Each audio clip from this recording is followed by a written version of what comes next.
Hey, welcome to CandTCollectibles MC. Hope you are doing well. All right, today I thought we'd do a little roundup of the Hall of Fame Tracker series here. So, talk about the current players that are on the best path and sorted by probability rankings. I tried the tier ranker thing, and I'm pretty lousy at it. So, back to old PowerPoint here. Hopefully, it's sufficient. So, sabermetician Bill James once posited that there are approximately 40 players at any given time currently playing in the major leagues that will be one day future Hall of Famers, and that can range from guys that are just coming up to players that have been around for a while. So with that, we are going to take a look at 40 players that I've selected using a combination of my Hall of Fame tracker and my shoulder top computer, and see what we can come up with here. I'd like to hear your thoughts as well in the comments. Yeah, let's just get going here. So we'll start off with the quote unquote A tier, and these are players that are in if they retired today. There's very little question that Mike Trout. There we go. Duplicated the slide a little bit. My bad there. But I knew that I had the correct one here. Mike Trout, Clayton Kershaw, Justin Verlander, Max Scherzer, and Zach Greinke. If they hung it up today, they've finished the required service time. They've accumulated enough wins above replacement. They've got awards up the wazoo here. And bonus points for Justin Verlander for not treating his Major League Baseball photo like a mugshot here. But these are players that have largely defined their positions. Zach Greinke has certainly done enough. He wants to keep playing here.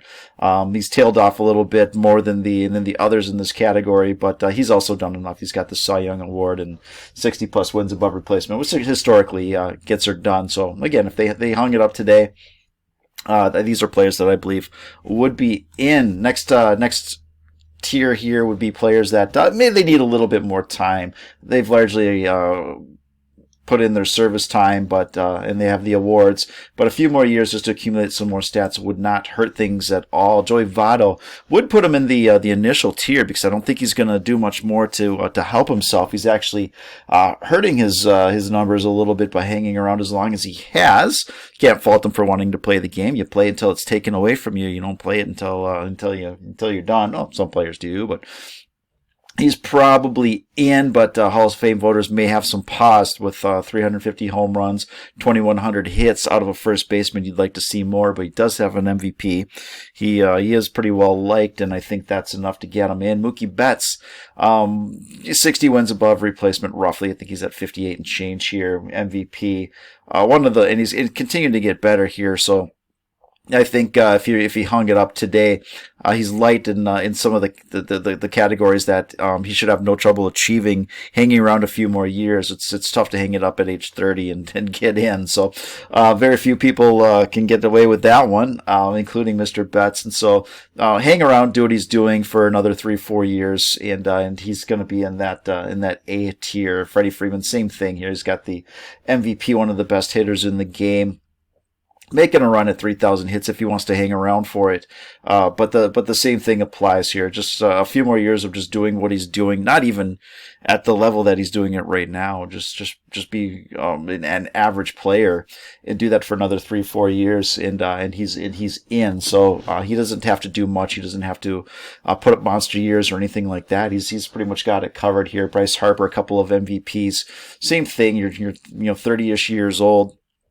Put in another 3-4 years of being the player that you've been, and you're good to go. Nolan Arenado, generational type player. Half of his gold gloves are of the platinum variety, and so he's really defined the position defensively, and he should have no problem getting in if he's able to pad his stats for a few more years. Paul Goldschmidt, the MVP last year, really helped things out with the monster season, and he's kind of in that same group where a couple more years of relatively pedestrian numbers should get the job done. He's a little bit farther ahead than in terms of age than Mookie and Freddie and Harper and Arenado, the rest of those guys. But he's showing signs that he can still play at a pretty high level, and you should be able to get it done. That MVP, again, huge tiebreaker. Garrett Cole, Cy Young Award this year, and he's usually in contention for that. Probably puts him over the top if he's able to hang around for another 3-4 years at a very high level. So for pitchers that are not of the Greinke and Scherzer and Verlander and Kershaw variety, this is probably your next best bet here. So players that are well on their way, so they need to put in a few more years, and they need to be pretty good years. So just below that previous group here, and we'll start it off with Mr. Smile, Frankie Lindor. He's got the best path to the wins part of the Hall of Fame equation, that not named Mookie Betts, and so he needs to just be a 2-win player or so for the next few years. But he's not satisfied with that. He's a 6-win player the last couple of years, and if he's able to do something close to that, 4 or 5-win player for the next few, maybe add a few more gold gloves or something like that. But he started out as one of the better offensive players at the shortstop position. Defensively, he's been absolutely terrific. And if we can get a few more years, he's really on the track for not just Hall of Fame, but one of the inner circle type players. And so this is a very high level target, but and he's done so much, but it is a youngish age, and so we'll see a few more years out of him, and should get the job done. Manny Machado, kind of the same thing, terrific player at his position, and quote unquote above the line type player here, and what he's done has been pretty amazing defensively and offensively. Monster season last year. This year was off just a little bit, but again, another high level player that with some more seasoning probably gets her done. Shohei Ohtani came up late, but he's been terrific. A couple of MVPs. He's got a 10-year deal, so he's going to have a long time to continue to add to his legacy here. When you combine the hitting and pitching statistics, this is one of the most upward trajectories that we've seen out of players in terms of wins above replacement, and just his legend status is enough to do it. If he's able to again keep this going for another 5-6 years or something like that. Jose Altuve, one of the older players in this group, but he's had a terrific career at the plate. Little bit of question, and we know why. So we don't have to harp on that too much. But he's really been one of the better bats in at the second base position in the game, and he's able to coast in. Though I think he'll be a little bit better than that with his skill set. Jose Ramirez, perennially a top 5 MVP type player. And we'll see how well that ages with him, but terrific bat at both sides of the plate. And if you want detail on all these players, so I just did a whole series on that. Go ahead and check that out. And so we're just kind of recapping here. But again, one of the better bats. If he ever gets away from Cleveland, or if Cleveland has a championship level season or something like that, he'll probably start to get the notoriety that he deserves. Ronald Acuna, this is where we start to guess just a little bit here, and it's not much of a guess, but because he is so young, there's a lot that can happen. And that's where this gets a little bit hairy. But if you're going to start putting young players in this tier, then you know better than Ronald Acuna to start with. He's got his MVP now, and the commensurate WAR, that generational path. And so, even when he was hurt, he put up a decent season. And so, expect that. He's going to have to do it for another 7-8 years, and then start to coast a little bit, but.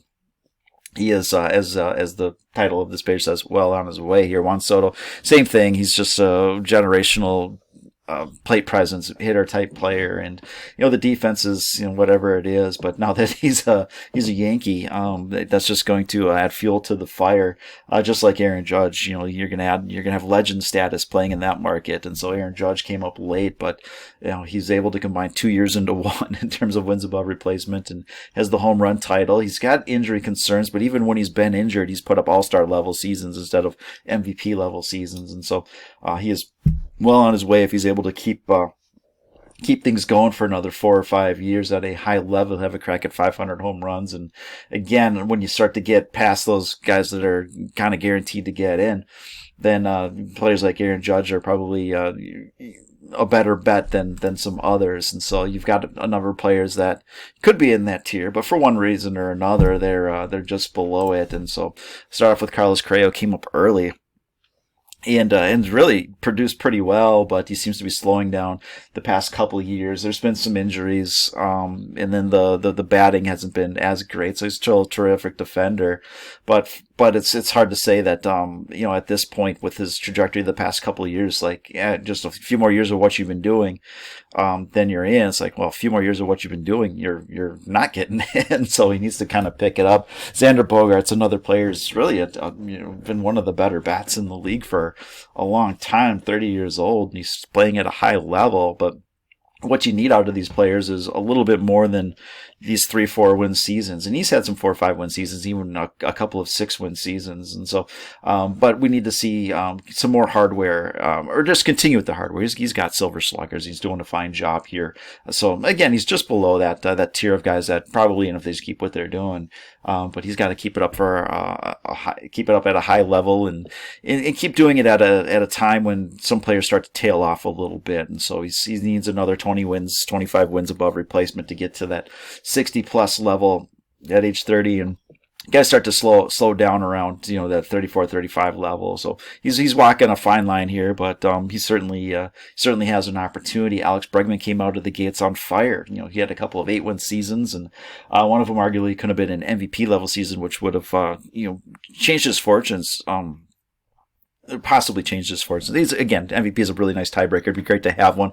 Not sure that he's getting one at this point. So he's been a very nice player, 4 or 5 wins above replacement. And so that's what you're looking for, guys. For your career, be a 4 or 5 win player, throw in a couple of MVP level seasons, not necessarily an MVP, but that type of a season. And he's done that. So let's see if he can keep it going. There's been a couple of injuries, but he's been able to recover from that, and so if he's able to play at a high level for into his late 30s, then maybe there's something there. Corey Seager, injuries off and on, but when he hits, he's one of the best hitters in the game. That's really the only thing stopping him from being in one of those upper tiers. So even this year, he missed 40 games and put up 6 wins, and so being hurt a little bit doesn't seem to affect him a whole lot.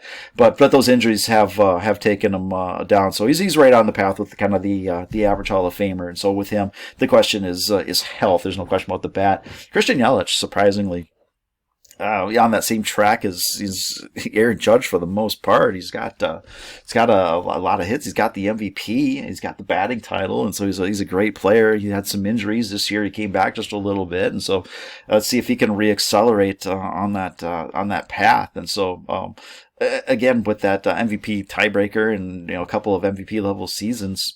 It's a player that you probably rank a little bit higher than others because of that. Ozzie Albies, another player that he's been around for a while, and he's been fine. He's been a very good player, 4 or 5 win player. But what we need to see out of him as he starts to enter his prime here. So what a great head start coming up at 20 and producing. But as he starts to enter his age 26, 27, 28 or whatever it is, then he needs to see a few years of 6-win ball. So it's second base, it's unlikely to be that 8-9 win player unless you're Chase Utley or something like that. That doesn't happen. Robinson Cano doesn't happen too often. That's more of the generational type. But if he could be the Lou Whitaker type or something like that and have some nice seasons. Well, unfortunately for Lou Whitaker, that didn't do him any good in Hall of Fame purposes. But someday maybe that'll be corrected. But Ozzie Albies, he's kind of a compiler right now, and you want to see a little bit more for a few seasons out of that.